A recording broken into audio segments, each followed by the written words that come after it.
But football without fans is not. You play a football match without fans, it can be the greatest game in the world. If there are no people there to watch, it becomes nothing. And to Johnstone. Johnstone. And a goal by Johnstone. Larson. Oh, he's in! Henrik Larsson! That is sensational! Nakamura! He has done it! Isn't that just typical? The game is over. The Rebels have won. A star is born at Celtic!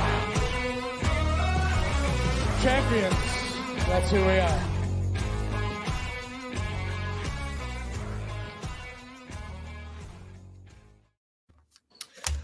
Afternoon, troops. A resounding win for Celtic, 4-1 against St Johnstone.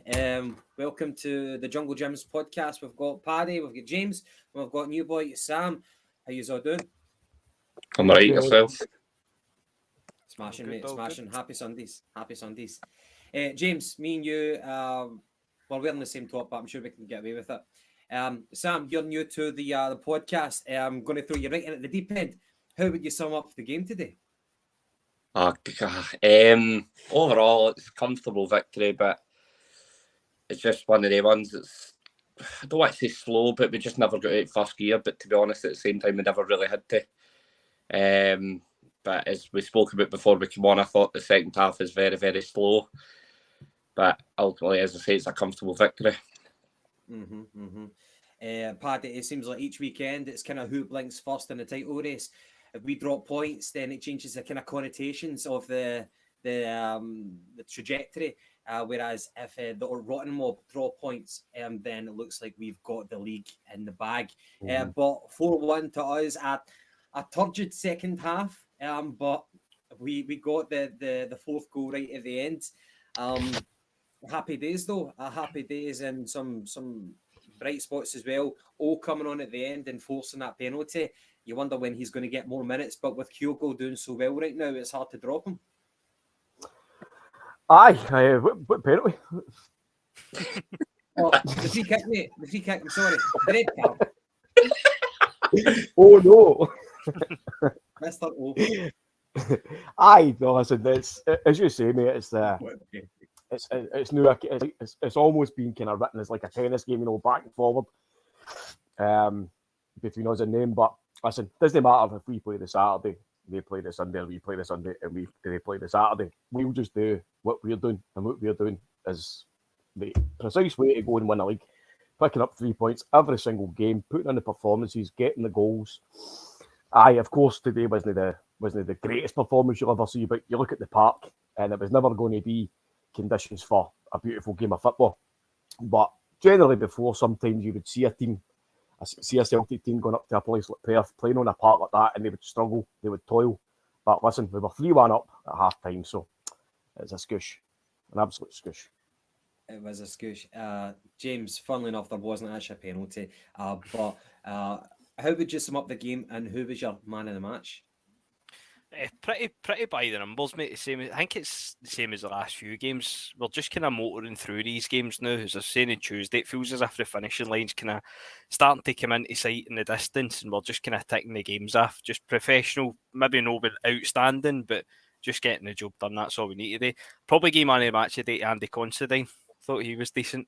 But nah, seriously though, probably Aaron Moy again. We're saying it every week now. Or Kyogo probably deserves a wee mention. Jota as well. To be fair, the forward line was just the forward line. It could have been any of them. But I'll get to Aaron Moy. Well, there was late drama in the last fixture that we played them at Perth. And it was a bit of a reminder of the impact that Giakoumakis can make in a game. But probably a bigger reminder of just the kind of the ethics of like the Celtic team under Postecoglou, and it's the never say die attitude. We never stopped because Giakoumakis scored in like the 97th minute of that game for the winner. But St Johnstone going into the game, they were winless in 25 meetings with Celtic, which was quite an overwhelming stat. They had won their last match midweek against Motherwell going into this game, so they had a little bit of momentum. But of course, the odds were in our favour to beat them and pick up the 3 points. We did the damage early doors in the first half. But Paddy, I would ask you, is there a scoreline which allows you to kind of feel safe early in the game? I was going to ask you, like 1-0 is never enough to feel safe. 2-0, you're almost tempted to ask that. But as soon as we went 2-0 up, we then conceded another goal. So what kind of stops you from sitting in the edge of your seat in an away game, especially early on, before you can kind of relax? Generally, I would say a two-goal cushion, at least. But listen, we were 2-0 up, and then obviously St Johnstone scored that cracking drive, Dre Wright. But even at that, mate, I wasn't too worried. I know it's obviously been pegging a goal back, but again, it didn't really kind of faze me or anything. Say, oh my God, maybe they're going to come back into it, because we looked sharp. First half looked very sharp. Looked as if we were going to try and go and score more than a few goals a day, which we did. So, aye. But sorry, to answer your question, probably at least a two-goal cushion. Then you're kind of comfortable. Aye, fair dues. Sam, do you think that we're kind of beyond the stage now of second guessing Postecoglou's starting 11 whenever he puts in Kyogo for an away game? Because the old cliche would be, oh no, it's going to be a physical game. We need to start Giakoumakis, albeit we don't have him. We do have this guy on the bench now. But the way that Kyogo is scoring now, I think he's got 19 goals in the league. And even today, we see his build-up play, he drops back and he kind of helps link up the play, which is something that Giakoumakis, you could definitely say that he never did. So do you think that we're kind of beyond that stage now of second guessing, and we just say that Kyogo is definitely the main man without a shadow of a doubt? Aye, like, don't me wrong, like, I'm probably like yourselves, gutted that the big man's away, but I just think, guys, you say at that point, we are past the point that you go, who's going to start it? Because nobody's, especially as you say in that form, nobody's taking him out of that team. Absolutely nobody. Just he's clinical finishing, which is the most important thing, but not even just that, his work rate. It's just second to none. So, as I always say anyway, it's one of the ones where with his work rate, it'll bring other players into the fray. Because they'll take notice and go, right, okay, well, we need to do this, and we'll all charge forward. But I've never second guessed, because ultimately, as I say, he's the main man, and he always has been. Aye, totally behind that. And so 19 in the league then. So it looks like he's going to finish, you would imagine, top scorer for the season. I know that we've still got like a third of the season to go, James. I think Shankland is closer to him, but do you think he'll finish top scorer in the league, Hugo? I think so, because I don't think we'll see O starting for a few weeks at least anyway. If he's still to get up to speed and things like that, he's looked good coming on right enough. But I think there's a lot more to come this season for Kyogo as well. I like what O seems to be bringing to the team. Definitely got that more physical presence about him, but he's not lacking in technical ability. You could see that he's on his debut. He swung in a brilliant cross for Maida, who should have scored, and it would have been a great assist on his debut. And even today, he managed to turn Considine. I was saying it was a penalty, but he managed to win a free kick, of course, which we scored from. But I like what O is bringing to the team. I know it's early doors. I know that he's still getting up to fitness and trying to kind of involve himself in what Postecoglou is expecting of him. But Paddy, there's bright signs already from the guy. Are you excited? It's always nice to see somebody new coming in, seeing what they can do. Obviously, we've only seen kind of fleeting minutes from him, but I don't know, mate. He doesn't look as if he's going to be one of the kind of clinical players, does he? He looks a strong runner, kind of might force himself about, but listen, still early days yet. We still need to see how he's going to incorporate himself into the team, what he's going to bring to the team, and if he's going to be a better replacement than Giakoumakis as it stands. We shall see. We shall see. And don't piss off Ange, as you said before the game. Did you read that? The comments that he made about, we'll find out on Instagram where he's off to. Yep. Very, very telling. I was talking about this last night Friday night on the Celtic Supporters podcast. You know, whenever Ange's kind of been roughly talking at the same times as questions being asked about players wanting to leave in the past, when they were talking about Juranovic leaving, you know, it was always quite complimentary. And then when he left, you know, he was very, very complimentary towards Juranovic. Said he was like a nice human being, model professional, all that kind of guff. But then anything that's been said round about the kind of Giakoumakis question, it's always been quite dismissive, like kind of don't want to talk about it, or you'll see it on Instagram when I see it. And I think reading between the lines, it looks as if there's certainly been a bit of maybe a couple of words said from Postecoglou. And I was reading something yesterday, and basically it was Postecoglou saying that, you know, he's had to have some words with players. He's not mentioned anybody in particular, but he has says that, you know, there's times that I've been annoyed and I've made my feelings more than felt. So, aye, piss him off at your own peril. Just reading the comments here for Postecoglou, he said that as the game wore on, it became harder for the players to get a foothold on the pitch. We didn't steer too far away from the way that we wanted to play. We controlled the game well early on. We saw some great goals. I'm disappointed that we conceded, but it was a good reaction to go and get a third. Sam, what did you think of the actual conditions of the game? The pitch looked fucking solid, man. Not a pitch that you want to kind of fall on. I think it would take a bit of skin off you, but we did okay in it. What do you think? I thought we'd done all right. As Paddy said earlier, the pitch was horrendous. It's no one of them where you can go and play our natural game of football. So it's just we sort of conditions. It is hard. So I thought we'd done all right though. So and ultimately it's the win that all that matters. So that's really the main thing. The 3 points and up the road, as they say. Aye. Whenever you get conditions like this, James, I think experience goes a long way. And now I think a lot of supporters are starting to get disappointed whenever they don't see Aaron Moy on the team sheet. I think he's got 6 goals now, correct me if I'm wrong, 6 goals since Christmas. It's a growing influence that he's got on the team. Is it getting harder and harder for his detractors to kind of speak against his inclusion? Well, speaking as a former detractor, I mean, it is in it. It's, I mean, obviously, fucking pot kettle black here, but I mean, literally, they knew he would be first name in the team sheet, wouldn't he? If you get through the full squad, I mean, there's nothing really else to say. He definitely would be. The turnaround in him, obviously, fucking me myself, but. When he came on, was it one of the games? I can't mind if it was a Shakhtar Donetsk game at Parkhead or the Leipzig game at Parkhead. I want to say it was a Shakhtar game. He just seemed to pitch himself on the wing and just kept hitting crosses into the first man. That was all he done. But new, just different class. He is genuinely the first name in the team sheet. And what a dick I look here.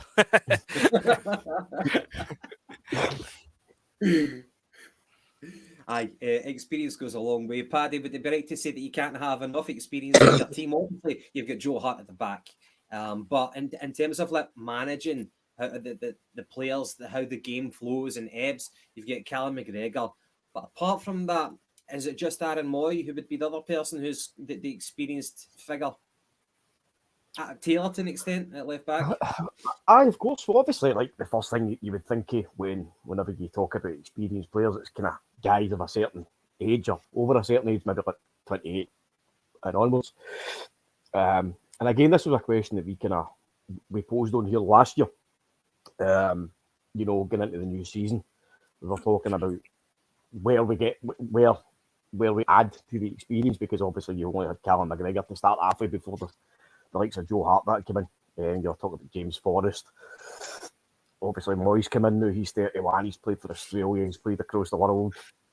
He's experienced English Premiership. But then again, you've got this team as basically the nucleus of the team that played last season. So everybody's got a year's experience. They've played domestic football, they've won domestic trophies, domestic leagues, and they've also played in Europe. So out with the guys like you would generally think about Joe Hart, Callum McGregor, James Forrest. Now the team is evolving with their experience as well. So certainly it's pivotal to a team, I think, as experience, especially when you're bringing in kind of younger players and guys from South Korea, like in terms of who's come in very recently, Alistair Johnson as well. So it's good to help the guys bed in. Aaron Moy's experience will rub off surely on guys like Turnbull, O'Reilly, you know. So aye, it's looking good, mate. Well, let's get to the game itself. Going into the lineup, there was only one change for John Coyle. Don't be too hard on yourself, James. I myself was guilty of not being a fan of Moy. He's proven all the detractors wrong.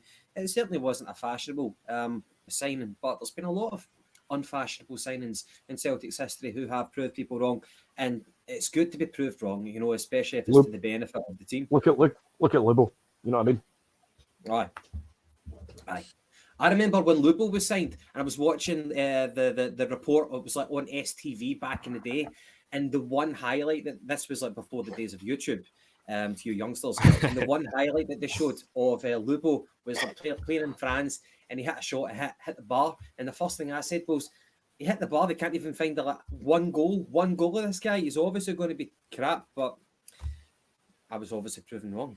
But going into the game, the lineup, I think the only change that been made from the previous game was Aaron Moy in for O'Reilly. And that does pose another question. What does O'Reilly have to do to get back into the team? It's looking a hard one. Perhaps his next target is to get Rio Hatate out the team, because McGregor's not going to shift. And Moy right now, well, he's getting all the plaudits. But anyway, a good starting 11. Strong bench as well. However, on the bench, I noticed that Ralston, he wasn't on, and Bernabe. So no fullbacks. The only defender would have been Kobayashi, unless I'm mistaken. Mm-hmm. Yep. Kobayashi. Anyway, the first half, the first own goal from Andrew Considine, who had a hapless game today. And it was Kyogo who dropped deep in our own half to release Maida down the right flank. Kyogo then enthusiastically rejoined the party to tee up Rio Hatate, only for Considine to get in on the act and deflect into his own net. That was a sign of things to come. But Kyogo, he was instrumental in that goal, James. And we were talking about it earlier on with Sam about how he's dropping deep. And not just that, but scoring goals as well. Something that Giakoumakis could never do. So happy days, but it shows everything that Kyogo can do. I know obviously it's an own goal this week, but that is the goal. It feels as if we scored that goal at least once every game now.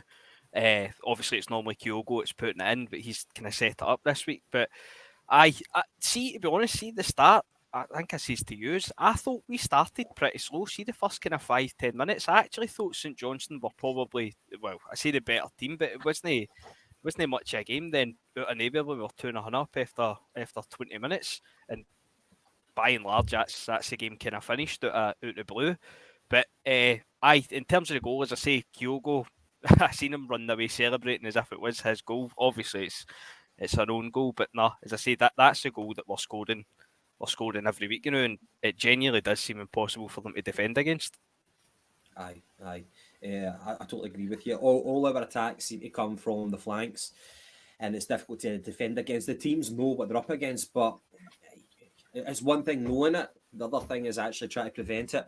The second goal, 22nd minute, a big dirty hoof up the pitch by Aaron Moy for Jota to chase down. And then he kind of teased the fullback on the flank before threading in a low pass into the box, only for Considine once more to tee up unwittingly Kyogo, and Kyogo rifled it into the net from close range. Paddy, 2-0 up at that point. We were cruising, and another great goal from Celtic. Aye, as you said, big ball up the park. Jota gets it, does a wee bit of jinking and weaving, puts it in, and then put around the Considine once again. What was that? His 600th appearance or something today, was it? What a way to mark your fucking milestone, huh? But no, but listen, it was a great touch for Kyle to set himself up in the first place. And then he did what I've actually kind of been hoping that he does more. He put his laces through it. He didn't try and kind of side foot it. He didn't try a wee kind of wispy shot. He fucking put his laces right through it, and keeper had no chance, which was very, very good. Something we should be seeing more. Aye. So at that point, the game was very close to kind of being going beyond St Johnstone, but they got a goal back a few minutes later, which is, it must be the biggest nightmare of a manager. Like, you go conceding right after you score, you try to kind of embed that mentality into people to kind of keep it safe, keep the nut. But we concede right after scoring there. And it did kind of change the dynamic for the next 10 minutes or so. But it was Dre right, and he drilled it in from outside the box after Hatate had lost the ball. Now, you hardly need to be a fan of hip-hop to heed the warnings, but you can't forget about Dre. And that's exactly what Oh, how long you been sitting on that one? Tip of the cap, sir. Tip of the cap. It was a good goal, though. Sam, would you have blamed Celtic, Hatate, Joe Hart for that goal, or do you just need to kind of take your hat off?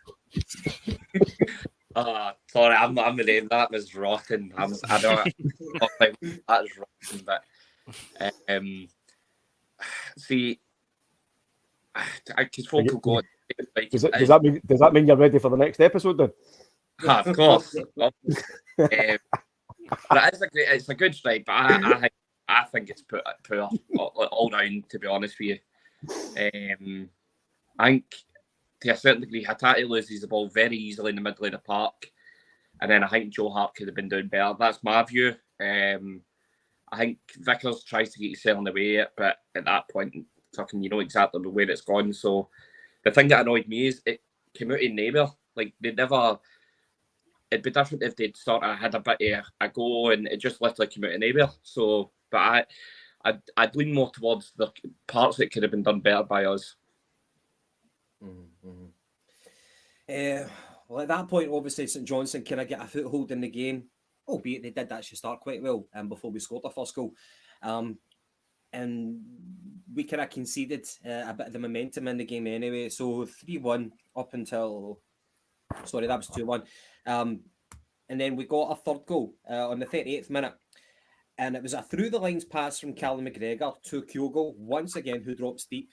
He then plays it to Jota, and Jota scoops it up over the head of the defenders to play in Moy, who beats it offside trap. And by the way, cool as a cucumber. He then lobs it over the goalkeeper as well. James, Moy, that finish, that was beautiful. That was sumptuous. Gonna stop coming to me to praise Aaron Moy. Hell, man. I thought it was class. Even just watching it live, I was expecting him to square it. I think it was Kyogo was waiting in the middle. But even when he done it, I thought he'd hit it out. It seemed to take an age to actually hit the back of the net. But brilliant finish, and he's all right. He's all right. That's me done praising him. That's me done. I'm slaughtering him for the rest of the podcast. Right, and we'll just wrap it up there then. Aye. Aye. We were thinking that up until like the last minute of the game. So of course, look, the second half was a bit of a write-off, but it was good that we never conceded any more goals. It was a difficult game in terms of the conditions. Paddy, what was your thoughts on the antique dealer, David Dickinson, for the refereeing performance? How do you think he handled it? Bargain hun.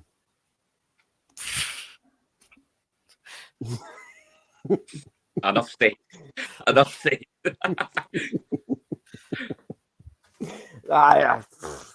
Listen, as man, I'm sick of talking about fucking referees on here week in, week out. They're all the same. They're all as incompetent as each other. And Mr. fucking Dickinson is no different. I was confused why you booked Jota. He gave me a yellow card for apparently persistent fouling. I thought that was rather harsh. And he tried to do the VAR check on the on the final goal. Well, it was the VAR people. I don't know who Well, the VAR officials were. Well, there you go. There's one for Woodsy. Centre of attention. Even Walker called him out. So if Andy Walker's calling him out, then he must have been bad. Must have been. See, just on that, I know VR's been done to death and it's boring, but see, remember at Fir Park when they fucking used the CCTV out in the car park to use it for the offside? I'm sure it was in the cup game. Mind it was obviously up away at the other end, and they used it, and then they came out after it, and they said that the offsides was semi-automated, so it wouldn't have made a difference. Like basically, it pretty much tells them whether it's onside or not because it's semi-automated, and they said that they didn't use that camera. See if that's the case, why does it take them 5 minutes to make a decision for offside if it's semi-automated and basically pretty much should be telling them? It's ridiculous, man. Do you mind the one I'm talking about at Fir Park? No. I can't remember that. No. Aye. It was away. Jot is here and the camera's like way back here. Aye. It's like the opposite. It's like the offside camera for the other side of the park. I think just they had is that there was no other camera angle. Mm-hmm. Aye. I know what one you're talking about. Oh, right. Aye. I remember it now. They came out after it and they said the offside. I'm positive they said the offsides were semi-automated, so they could have used any camera. But if that's the case, I don't get why it takes so long for them to come to a decision for offsides. I mean, obviously the day 10, 3, 4, 5 minutes or whatever, but it's happening every single week. I mean, you've seen it midweek. They checked every goal we scored, and it seemed to take a while. So I don't quite understand the thing. I wish they'd come out and actually properly kind of explain it to us. Apparently they're doing that, mate. I don't know that'll translate over here. Aye, I don't think that'd be allowed there. Here there'll be some excuse anyway, but that would be. No, you what you'll see is when it's incorporated into Scottish football, like as soon as the ref, the microphone punts the ref, but all right, turn the fucking Billy Boys off. Aye. Hurry up. The only other thing in the second half, I would say, was the substitutes. Maida and Hatate, they came off. And Abada and O'Reilly came on. Abada looked fucking shocking whenever he came on. He had a shot which blazed over the bar, and he had a cross for O, which I think it was O. And again, it was terrible. He never adapted to the surface. It was shite. I don't know what he's going to. Jinky's, there's ever going to be a stage where he's obviously going to be a regular starter in the team. Like the guy's got ability and the stats to kind of flatter him, but is he going to be perpetually raw, or Jinky's ever going to kind of mature as a player? I think he's been all right. I think he's kind of come on again the last few weeks. But maybe too harsh on him today. He wasn't great, obviously, but it was like playing in a ploughed field. I mean, we've seen, I think it was Hart had a kick out as well, and I think it nearly bounced up with have been able to header it out instead of kicking it. But the Parks are an absolute riot. To be fair, I mean, fucking Park kids a bit of a nick as well, don't know. So I wouldn't really hold the day against him. But he has been all right in recent weeks, and as we were saying on here, that we've got kind of strength and depth in the wingers. I wouldn't like to be picking the team or picking the forward line, at least the new anyway. But I like him. I still think he'll come good. I think we do forget sometimes he is still as young because of the impact he's made. But no, I definitely think he'll come better because he has been good. See, talking about picking the front line, you wouldn't want to pick the front line. So either to Sam or to Paddy for this one. What do you think of Haksabanovic? I thought he looked a really exciting player whenever he played his first few games for Celtic. It's just not really worked out for him. I know he's had a few injuries, but do you think that is it bad luck, misfortune that's going against him, or do you think he's perhaps not as good as what we had hoped? I take this one, Paddy, as well, mate. You battering, son. You battering. I am a bit like you. I think that he's an exciting player, don't get me wrong, but I think to a certain degree injuries, of course, have hampered him. There's unfortunately no getting away from that, but I think now at least anyway, like as we speak, I think the forward line's set in place unless form or injuries, touch wood, doesn't happen, of course, but unless that hampers it. But I don't know. I don't know if it's going to be one of these things because you can't even. I don't even know what age he is. I know he's young, but he's one of the players. He's either the now at least anyway. Coming back to injury, he's either hot or cold. But I think eventually he will be an important player. That's my view. But I just think that now that forward line's not going to change, so it's going to hamper players like him. David Turnbull's the same in midfield. I just think that midfield's so strong that he's not getting into that anytime soon. Mm-hmm. So, but I think he will come good personally, eventually. And forever and ever Celtic, you can't draw up Maida or Jota, no worries about Hax's quality. And he does look a quality player. He's got that kind of maverick feel about him. You know, he can go left or right. He's able to chop, and the defenders don't know which way he's going to go. He looks exciting, but maybe his time will come. It certainly, we hope so anyway. But at the same time, Maida, I think Maida, since coming back for the World Cup, I know that I'm not the first person to say this. Plenty of people have already said it, but I think Maida is our biggest threat right now going forward. Over Jota, I would say. I know that Jota's got his bag of tricks, but I think physically, sometimes the game goes past Jota on a physical basis. He still manages to make his mark, but Maida is in irrepressible form right now. His speed, his positivity. I don't know if it's a change mentality or just more coaching with Harry Kewell and the like. Certainly the World Cup has propelled him onwards, but I just love everything right now that Maida does. Even whenever he loses the ball, he's just so much more positive. He doesn't let his head go down. James, have you noticed a big change? In fact, that's probably a silly question, but what's your thoughts on the change of Maida since the World Cup? He looks like a totally different player. He looks, as you say, he looks to have a bit more kind of physicality about him. I think he seems to have a lot more composure. Don't get me wrong, he still has the occasional kind of overhit cross and things like that, where it's going out the other side or it's just going behind the goals. But for the most part, he looks looks a totally different player. I mean, I think we're saying on here, before the World Cup, the goal he scored at Easter Road, obviously an absolute cracker. If there was one player in the team that you wouldn't have said would have scored a goal like that, it would have been Maida. You just always, it was like kind of maybe like tap-ins. Like, there was never a goal you think, oh, that was a cracking goal. Do you know what I mean? But I think Harry Kewell, obviously I know it's been said as well, I think Harry Kewell's been massive for him, and long may it continue. He looks apart. 100%. Paddy, how do you think that we dealt with as a team with the physicality and the threats of St Johnstone and what was already a kind of a challenging afternoon considering the surface of the pitch?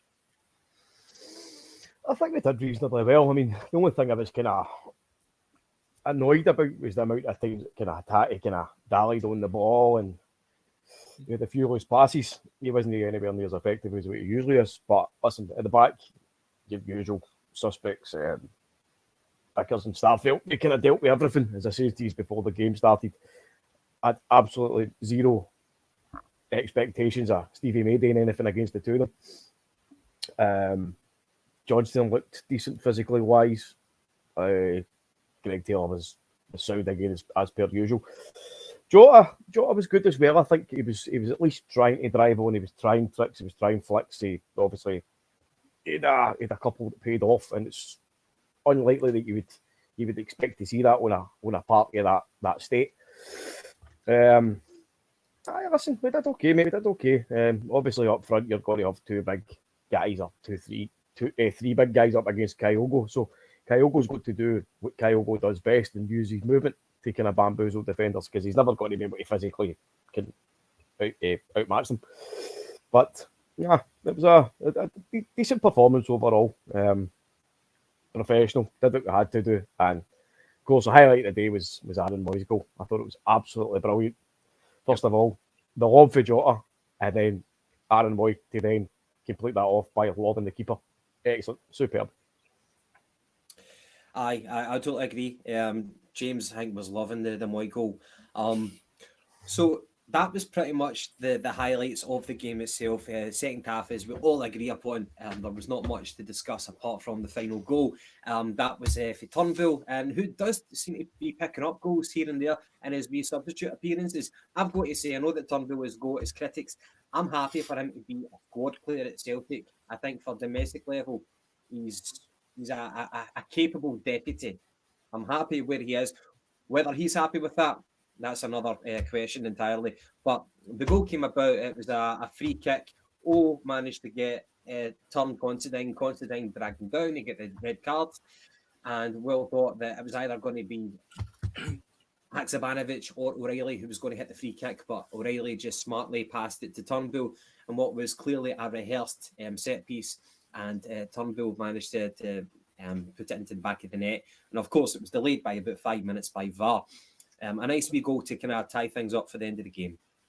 But guys, going back to one of the earlier questions, is it a case of, in terms of the league, who blinks first now?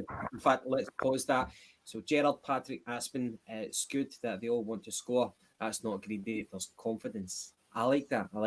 I do get this sneaking suspicion that whenever Abada comes onto the park, he always wants to score. He's always shooting.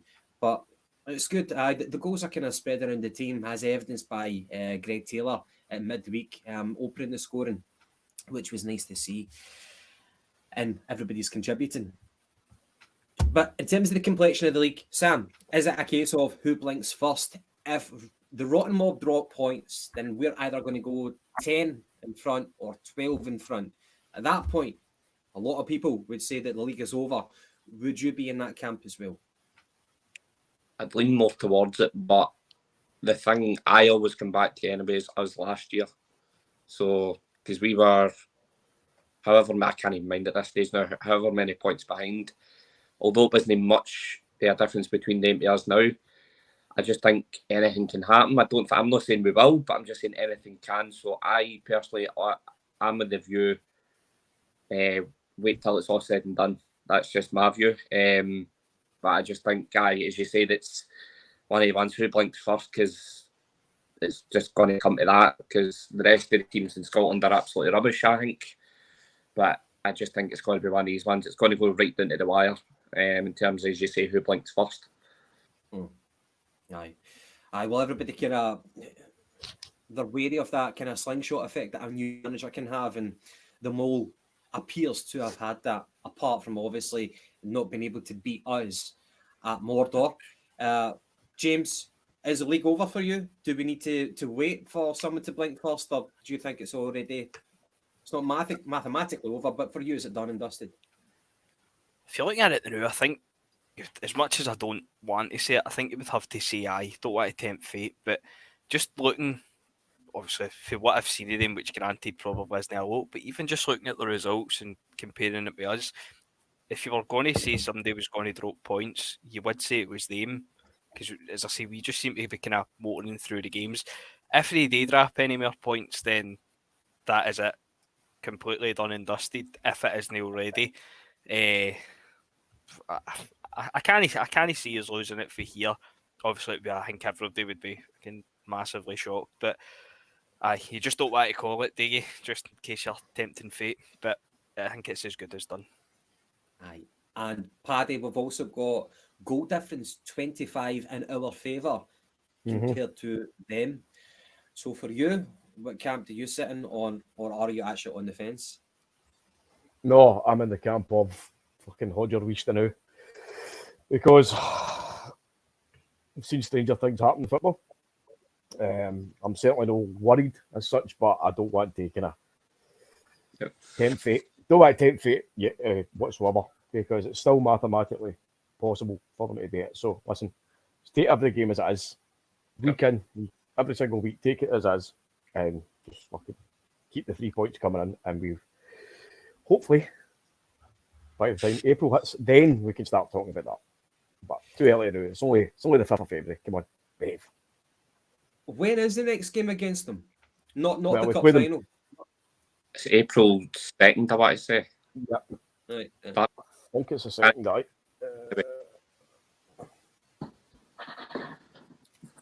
No, it's 8th. 8th of April. I knew it was the start. No, you want to fall off. Aye. And if you plunge, for fuck's sake, Paddy, it's over, mate. For me, it's not yet over. We're almost on the precipice, but it's not yet over. For example, today, if we drop points, then it kind of... You wouldn't really be saying that at that point if we did drop points, but all we can do is just kind of take care of our business. That's it. Shut up, plunge. No, listen, I get the optimism, I get the kind of the overall feeling of smugness and that, you know what I mean? But listen, it's not over. It's not mathematically over. Might be over in the eyes of some people, but it's not mathematically over. So shut it, plunge.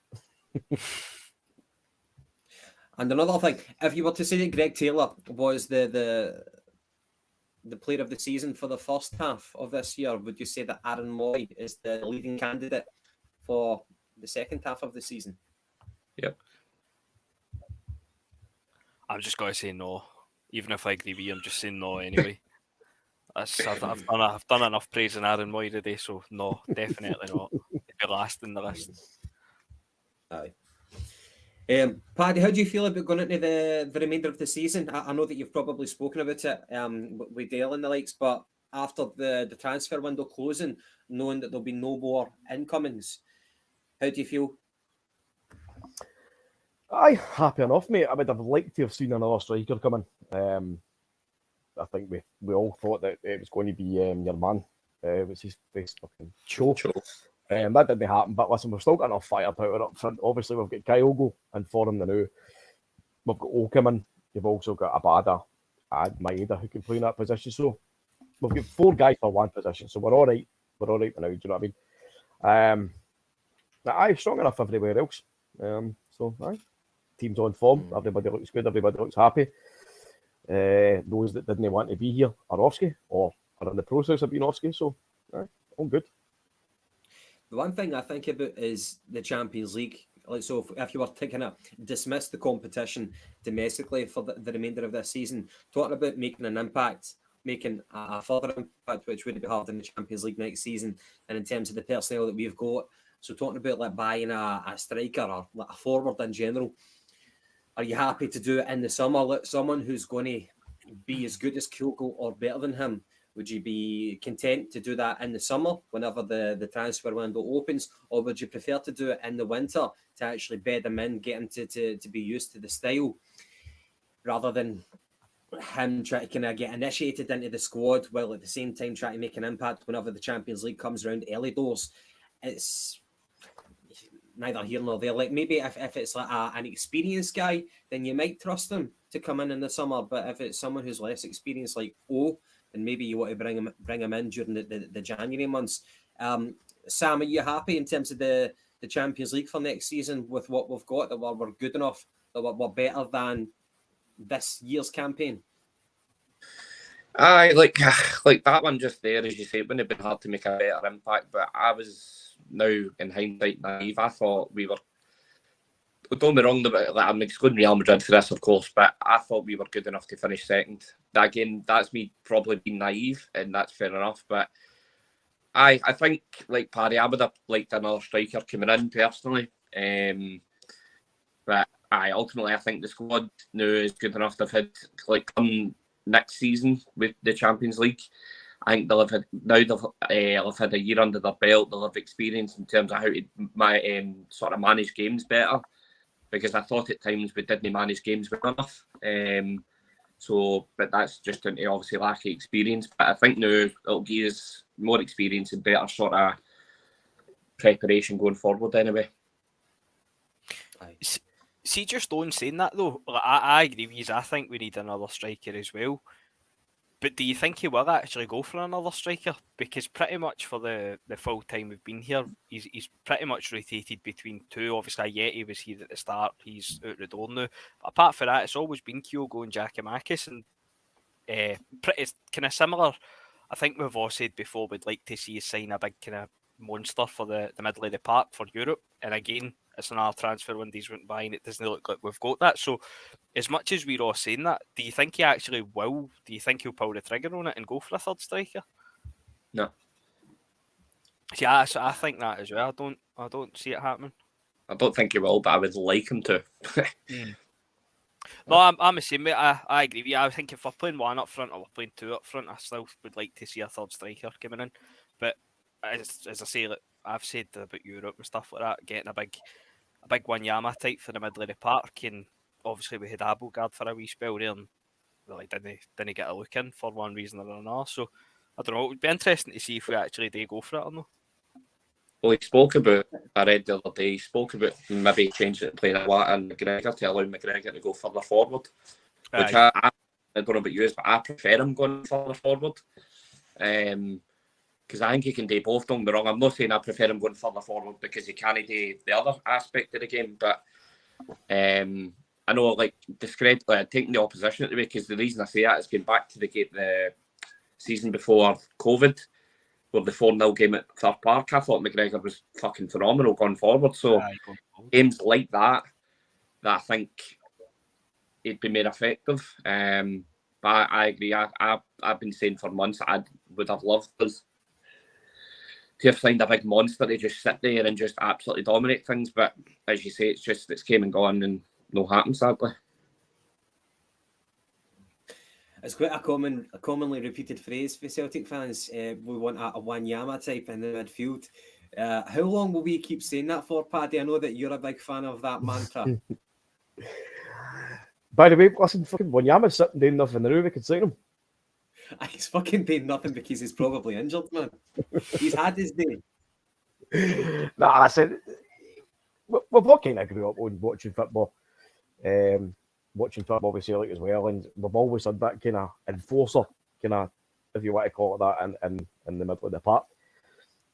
We've all kind of grew up on the old aspect is that you have a strong spine in your team. You have a big guy up front, you have a big guy in the middle, you have a big guy in defence, you know what I mean? And then you should be all right. But then football's kind of evolved a wee bit, well, a big bit, and it's taken out the kind of physical aspect. But I think every now and again you see it coming back in. And for me, I would like to have. Listen, it doesn't need to be a monster. I mean, look at Kante. The wee guy's about 5'6". He'd let him all teaser, and he still fucking wins most tackles in the area. Do you know what I mean?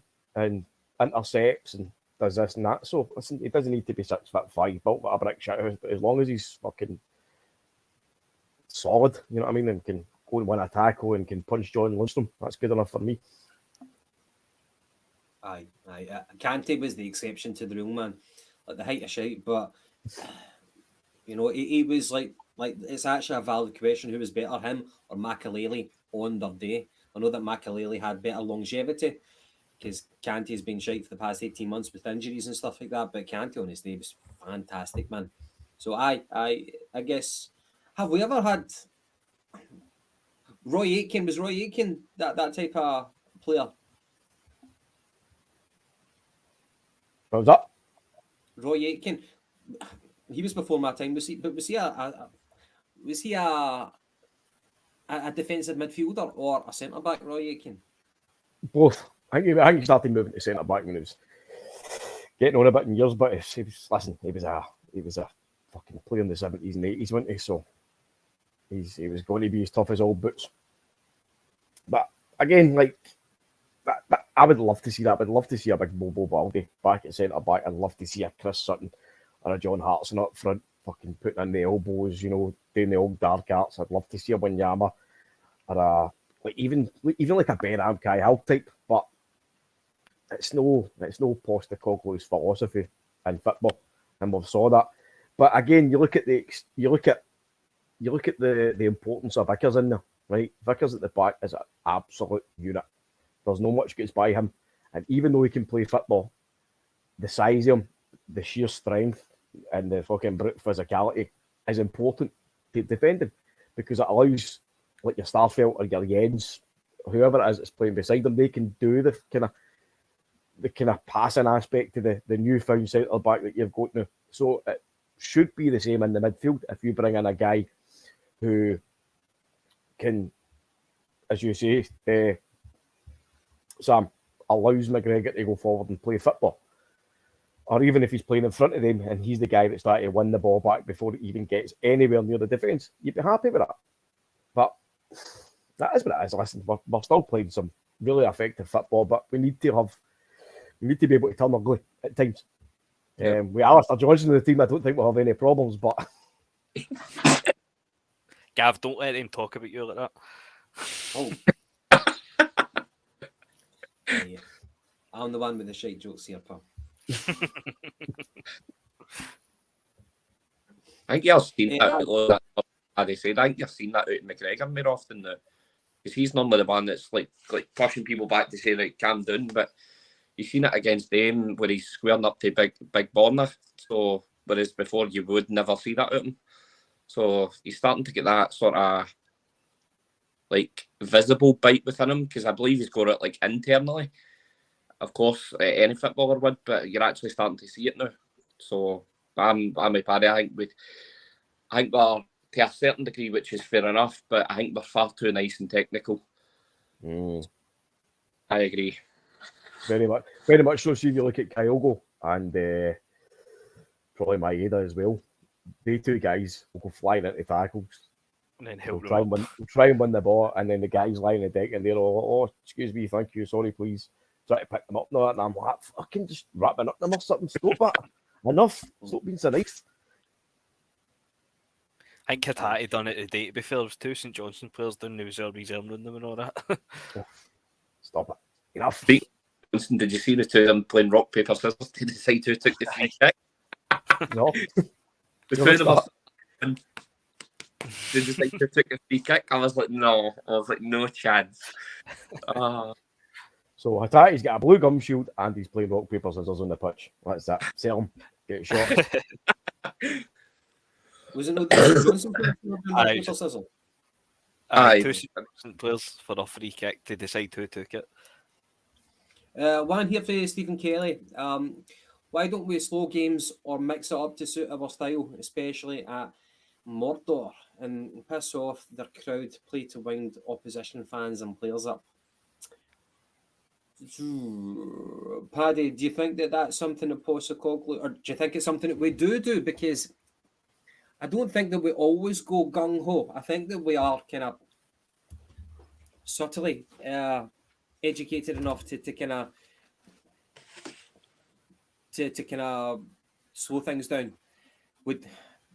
It's not always 100 miles an hour, especially when we've seen at Ibrox as well. Like the 2-1 game, back when Aaron Ramsey scored his first goal for them. You know, that 2-1 game in our favour, I thought we showed a different side to our play. We were a wee bit more kind of streetwise. So what do you think to Stephen Kelly's point? No, I'm not for that. I get what you're saying though, but listen, I don't think we'll ever go into a game with that kind of attitude. We'll naturally slow down when we've got possession of the ball, see, especially at the back and stuff. We'll get a wee breather, kind of pass it about, take your time, and then we'll have that wee burst. But you know, you've probably seen all the adverts and that, Gavin. It's talking about, you know, the new training system that they've got at Lennoxtown, the new gym system. It's some kind of mob that's come in and keeping new equipment and that. But they're doing short, sharp bursts of training, kind of.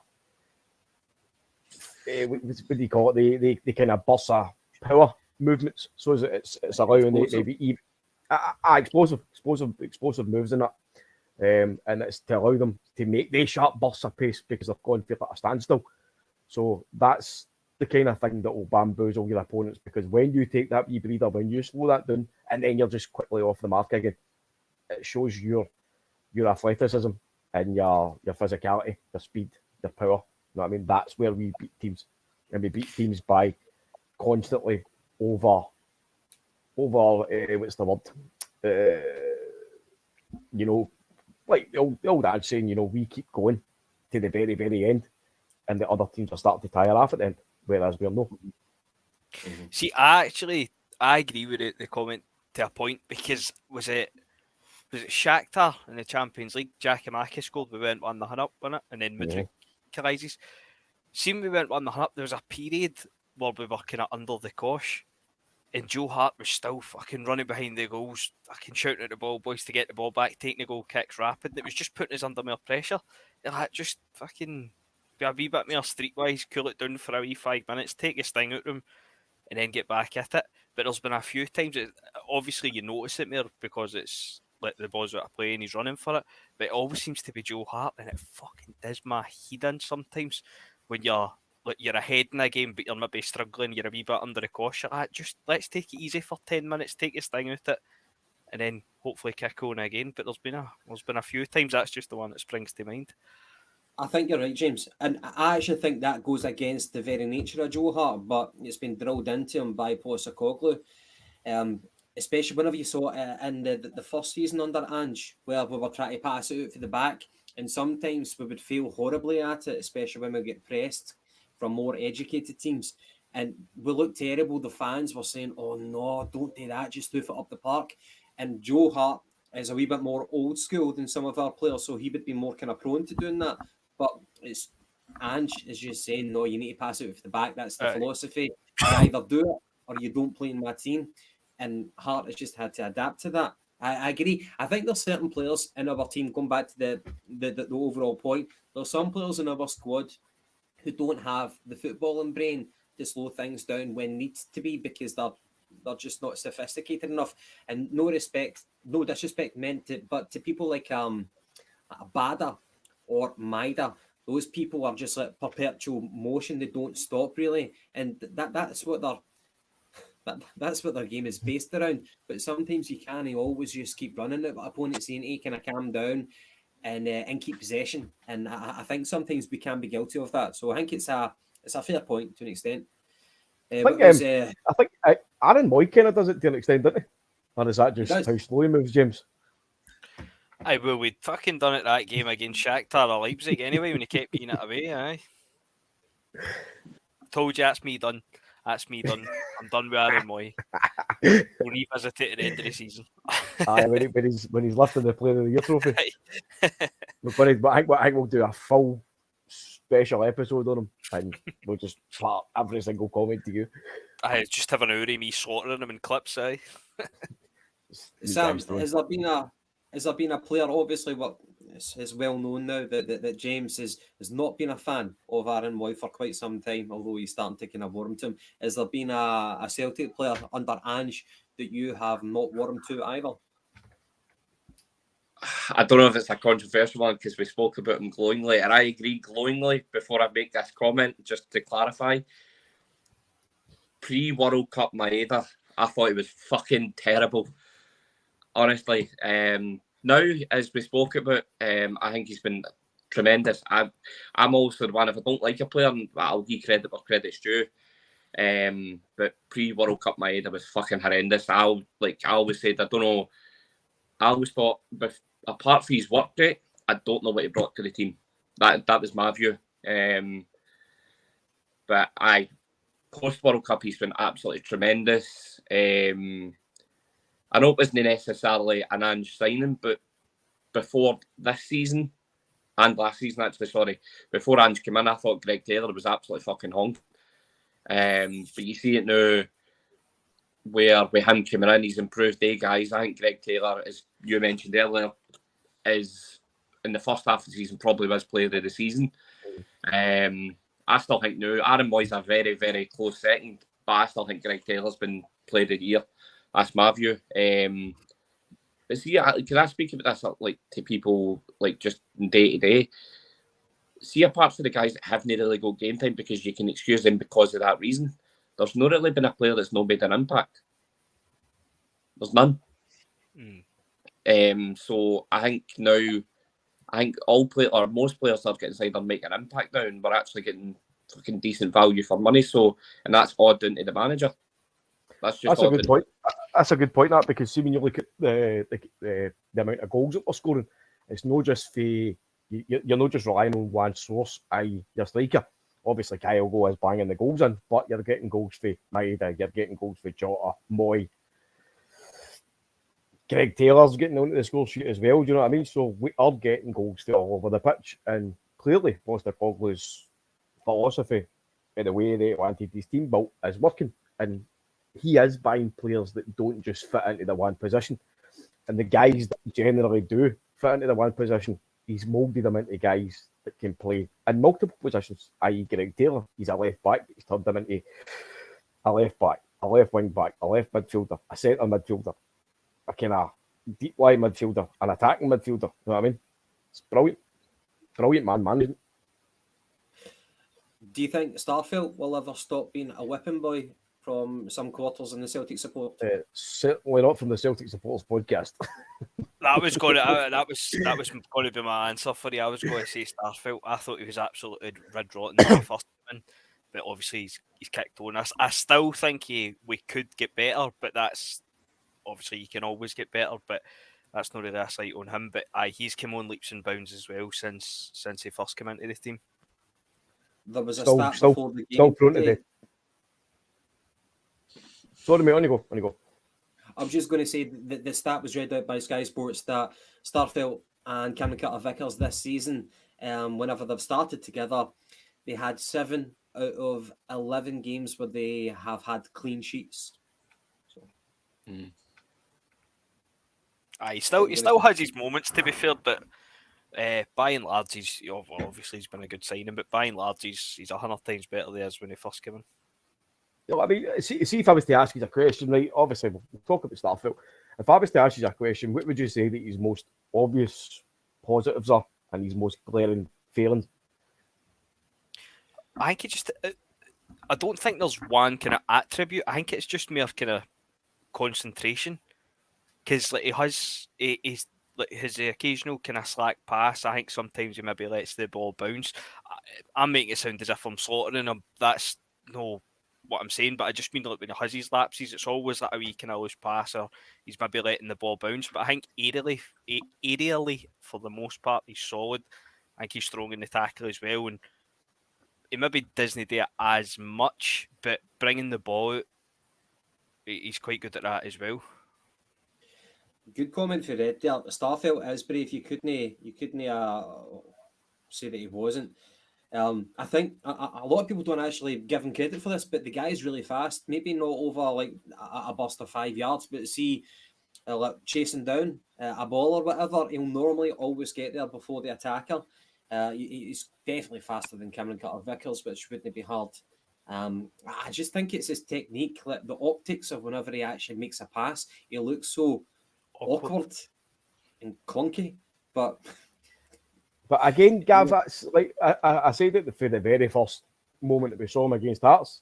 You see the guy and he looks so unbalanced when he's playing on the left hand side. Now, if you remember when Carter-Vickers was injured and we gave Kobayashi his debut, Kobayashi obviously played naturally left-footed, played on the left hand side. Starfelt played on the right, and I get it. It was only against who was it? Now was it Celtic Park in the Cup? Who was it? Was it Morton? I know it was only Morton, but still you could see the difference in his kind of his approach and his play. It was so much more suited to the right hand side.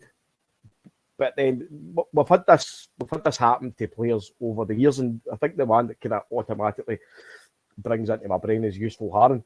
So when Useful Haran came in, obviously we were playing a back three under Martin O'Neill. Useful Haran came in for a very, very successful Euros, the Euro 2000s, where Martin O'Neill obviously saw him when he was commentating. Brought him in, and I'm sure he played on the right hand side, and I'm sure it was Tom Boyd that played on the left hand side, the back three. But then when we brought in Big Bo Haran gets shifted over to the left hand side, and that's when UC's Celtic career started to go in the slide very, very slowly but surely, because he was out of position. And he only get put there as well because he was the faster out of the lot of them. He was the fastest at tracking back. He was the fastest at covering.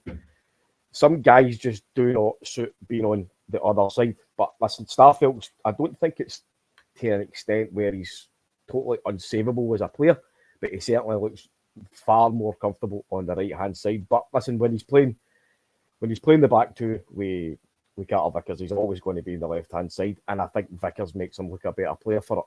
He plays better, when Vickers is beside him.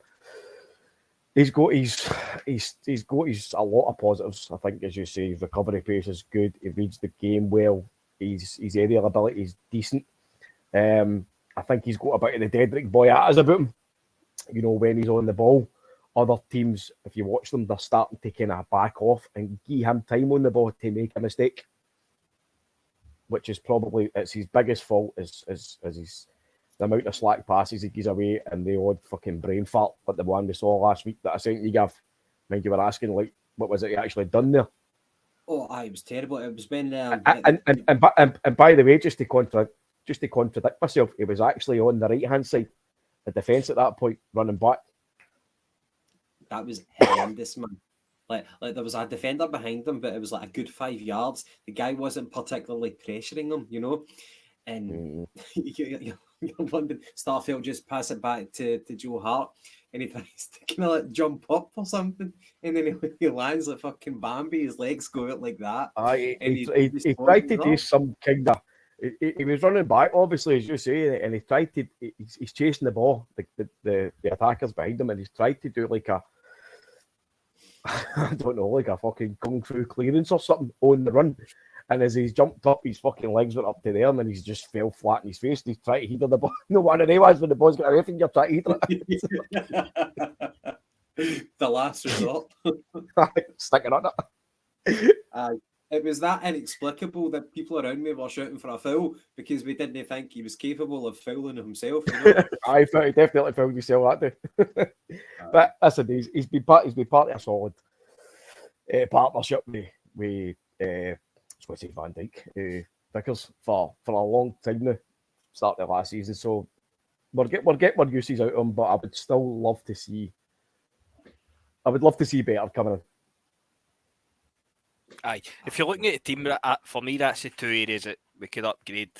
Is Joe Hart obviously come in, done a job, he's probably declining a wee bit now, and then Starfelt. But that's more thinking about Europe. I think the two of them are more than good enough for the league and stuff. What about yourself, Gavin Sam? Do you think that we need to upgrade on Hart, or is he still maybe got another season left in him? I think when does his contract finish? Because I think we only signed him on a 2-year deal, wasn't it? I think it's is that a 3? I seen a thing saying they were talking to him about a new contract today. I don't know if it was on Twitter or on the forums or whatever, but apparently they're in talks with him. Yes, I do think he's upgradable, and I don't think that we should wait another year before we start looking at recruiting. I think that the way Ange wants to play with passing out from the back is integral to starting these attacks, and you always want to get better. I know that we're all guilty of sentimentality in football. We've got a fan favourites, and we love what Joe Hart has brought. You know, that big game experience with his CV. Not many people could compete with that. But you always want to get better. Hart does have another year after this. He does, but how good is that year going to be? Could we recruit someone who might be able to offer us better? It's a harsh decision, you know what I mean? Like if Ange brought in a goalkeeper and he started playing him over Joe Hart, a lot of us would be devastated because of what he's represented to, like the kind of redemption, the turning of like a new chapter in his career as well. And he's came over to Celtic. We've taken to him. He's got what it is as a Celtic fan. But you always want what's best for your club. And it'll be cruel as fuck if we bring in a new keeper and he starts playing over Joe Hart. But you know, it's a dog-eat-dog business, and like if a new guy comes in and he does better than Joe Hart, then we'll take to him. So I definitely upgradable. Nobody's safe. Nobody should ever feel safe. And I think Ange Postecoglou kind of preaches that to everybody in the training field. It's just that what we've got right now, people like Bain and the other guy, Seagrass, they're just not good enough to replace Joe Hart. But back to the point, playing out with the ball at your feet, that's an important thing, which Joe Hart doesn't particularly excel at. He's made a good attempt at it, and it's good enough domestically, but especially in Europe, you would see a big difference if you got someone in who was just far more comfortable, much more natural at doing that. So that's my see apart from a few kind of mistakes that Hart's made with the ball at his feet, I genuinely don't think he's been that bad. I know obviously he's got the famous case of being binned by Guardiola when he came in as Man City boss because he was apparently not good enough with the ball at his feet. And then they replaced him with Claudio Bravo, who apparently was the best in the world with the ball at his feet, and he was absolutely shite. You know, I genuinely don't think Joe Hart's that bad. I just think sometimes he needs it. Harking back to a comment about slowing things down. I think he's too slow sometimes when he's on the ball, but I think his passing is decent enough. But listen, he's been absolutely brilliant for us in terms of his overall contribution. I think he's offered a lot of experience. He's probably offered a lot of the dressing room as well. But let's plan for the future. I'm sure I'm just planning for the future. Aye, and you need to. I would like to think that he's better than the performances that he put in at Torino and teams like Burnley as well after his untimely exit from Man City. But of course, Guardiola, he's ruthless, man. But you want your manager to be making those tough decisions. You don't want someone who's going to be too nice. So, you always want to improve. But in terms of like a shot stopper commanding his box, I think Hart is good enough. I don't think he's shite at all. I don't think he's bad. He's good enough. But can we do better? We can always do better. Aye. Any disagree? No. Fair dues. Right, okay, so the next game that we've got is St Mirren on Saturday at 5:30 kickoff. I'm not too sure if that is in Paisley or at Parkhead. Then he's not. That's the Scottish Cup. Celtic Park Scottish Cup. 5:30 on a Saturday. That's a Horrible. That's a bastard, man. That is a bastard. Aye. Any other points that you guys want to bring up before we wrap it up for tonight? And by the way, to the viewers, thank you very much for tuning in. Sam, a warm welcome to you for joining us for the podcast, and hopefully you can do it again. Cheers, thank you. I just obviously, just before we wrap it up, obviously the man, fucking Fabrizio Romano, he was caught tweeting last night about a certain Mr. Giacomakis. I've seen that. He's moved to Atlanta. Atlanta is reported to be in the region of about 4.3 million. So still no confirmed yet, but it's looking very, very likely. As we know, the worst kept secret out is that Giacomakis is probably no longer a Celtic player. Strange move as well, America, but it was either that or Japan, wasn't it? Do you think his agent regrets it? Do you think he thought he'd maybe get a decent move in Europe? No, because he's still getting fucking 10% off of 4.3 million. True, He's not giving a shit. Fair point. He'd send it to fucking Azerbaijan if he wanted, man. Imagine that back in like the day when it was a manager who would decide who we're going to accept a bid from, and it was a manager who was kind of in control of contracts. That would have been a tough one, but if you piss off a manager, you're going to get sent to like South America or somewhere obscure, By the way, listen, I was right. I've just literally the other day there. I've got my Spotify. I've set my Spotify back up. So obviously, Jungle Gyms are on Spotify if you're on that platform. Listen, but no, I started listening to what do you call him? Ben Foster, the Fozzcast. The guy who used to play for Man United at Watford. He's got a right good few podcasts, and one of them is all about transfers. He's generally talking about his kind of contract when he was at Man United, but there's a lot of kind of good insight into how transfers actually work, how contracts actually work with players. So if he's aboard or whatever, go and have a listening to that. Very, very good, insightful. Right. That under the Kosh, I think it's called. I think it's like the English version of Open Goal. They've got, I think it depends who's on it, but a few of them are good. I watched one. It was trippy. It was quite interesting as well. But that's more obviously geared towards English football. What's the podcast called? Under the Kosh. It's John. Mind that big John Parkin, the big heavy guy, big striker, and Michael Brown. I don't really remember him. I think he played with Sunderland, and then there's a wee other guy. The wee other guy, I think he's just like a producer or something like that. But that's decent. I know. Martin O'Neill. I listened to Martin O'Neill as well this morning on the Sack the Morning. You know the one with Craig Levine and Dollybird, can't remember Amy Irons. Martin O'Neill was brilliant, absolutely brilliant. Fucking great 45-minute listen. Were you pure going off on a tangent? Were you it was I think a couple of years ago? It was an evening with Larson, Sutton, Hartson, and O'Neill. You know that Gav, the Hydro? The Hydro, aye. I was really, really surprised. I think he had a bottle of wine on him, but I was really surprised with Martin O'Neill because I always thought he was kind of very straight-laced, but his patter that night was fucking brilliant, man. It was really funny. Yeah, I think he was definitely on the vino. Aye. Who was he giving it to? It was Alan Thompson. He was getting it rotten, wasn't he? Aye, and then was it Sutton? Sutton got it as well for a wee bit because I think they all called him Gaffer apart from Sutton. Just called him Martin. It was funny. It was funny. It was funny on that podcast, I know, because he was talking about. Sorry, been asked a question about obviously when he went for Leicester to Celtic, and he was talking about getting Chris Sutton and strong guys like that get shot to Viduka. He says, apart from, he says things changed the tide a wee bit. He says when his pudgy wee friend was signed, talking about Lennon. So I mean, he's quite ruthless and he's slagging John Robertson and players like that. Brilliant. It was a good one. The only thing that pissed me off about that night was the crowd just like constantly heckling and shouting and stuff like that when you're like hanging on to every word of like Martin O'Neill when he's telling a story. You want to tell some of the Celtic fans to shut the fuck up. Half the people were screaming anyway. The wee guy hosted it. I can't remember his name. The guy does Spanish football on Sky. Scottish guy. Scottish guy. No. Graham Hunter. I thought that was a weird choice, man, because he didn't really. I don't know, he didn't really kind of let it flow. But once he obviously started talking, it was good. O'Neill's part. I don't know if there's like a DVD or anything, but fucking O'Neill was on fire that night. His part was really good. There's a DVD in the bars, but it's shown through somebody's coat.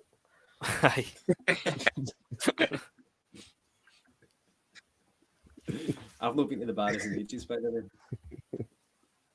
I'm missing fuck up. Hey guys, I'm away off to listen to some NWA. So I will catch you, alright?